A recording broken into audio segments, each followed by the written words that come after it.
हनुमान जी, जिन्हें संकट मोचन के नाम से जाना जाता है, शिव के 11वें अवतार माने जाते हैं। उनकी कहानी शक्ति, भक्ति और अटूट स्वामी भक्ति का सबसे बड़ा उदाहरण है। यहाँ उनके जीवन की संपूर्ण गाथा संक्षेप में दी गई है। 1. जन्म और बचपन। हनुमान जी का जन्म सुमेरु पर्वत के राजा केसरी और माता अंजना के यहाँ हुआ था।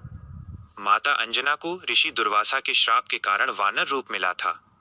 भगवान शिव की कृपा और वायुदेव के माध्यम से माता अंजना को फल प्राप्त हुआ, जिससे हनुमान जी का जन्म हुआ। इसी कारण उन्हें अंजनी पुत्र और पवन पुत्र कहा जाता है। बचपन में उन्हें बहुत भूख लगी थी और उन्होंने सूर्य को एक लाल फल समझकर उसे निगलने के लिए उड़ान भरी। जब वे सूर्य को निगलने वाले थे, तब इंद्रदेव ने अपने वज्र से उन पर प्रहार किया, जिससे उनकी ठुड्डी हनु पर चोट लगी। इसी कारण उनका नाम हनुमान पड़ा। 2. शिक्षा और वरदान। इंद्र के प्रहार से क्रोधित होकर वायुदेव ने ब्रह्मांड की वायु रोक दी थी। तब सभी देवताओं ने बालक हनुमान को जीवित किया और उन्हें कई वरदान दिए।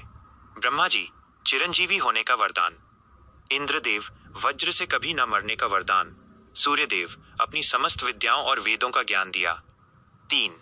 श्री राम से मिलन और सुग्रीव की मित्रता। हनुमान जी भगवान सूर्य के शिष्य बने। बाद में वे वानर राज सुग्रीव के मंत्री बने। जब श्री राम और लक्ष्मण सीता माता की खोज में ऋष्यमुख पर्वत पहुंचे, तब हनुमान जी ने एक ब्राह्मण का रूप धारण कर उनसे भेंट की।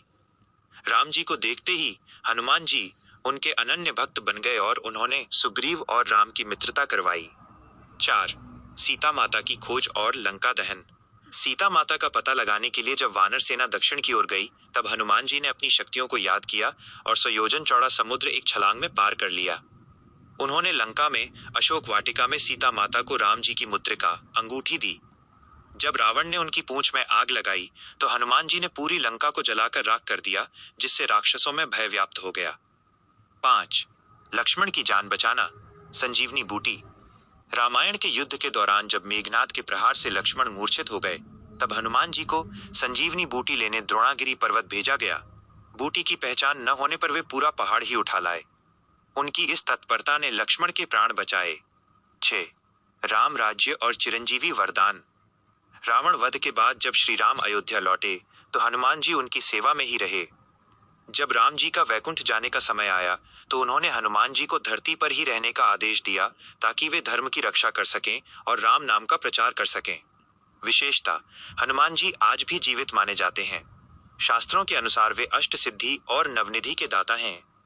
वे एक ऐसे देवता हैं जो बहुत जल्दी प्रसन्न होते हैं। बस सच्चे मन से जय श्री राम कहना पर्याप्त है।